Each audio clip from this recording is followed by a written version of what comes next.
Khanewal PP 206 election office के बाहर कम पैसे देने पर खवातीन आपस में लड़ पड़ी। हमें 7,000 का कहा गया था, सिर्फ 2,000 दिए गए। अताउल लतारड़ मौका पर पहुंच गए, वोट खरीदारी को रंगे हाथों पकड़ लिया। मुलाहिजा फरमाइए। क्या हो रहा है? मुझे कहा था कि 7,000 दे रहे हैं,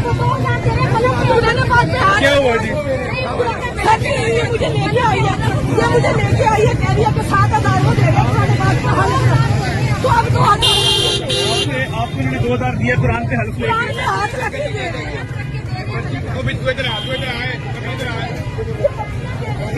किस से इन्होंने हल्फ लिया? 2,000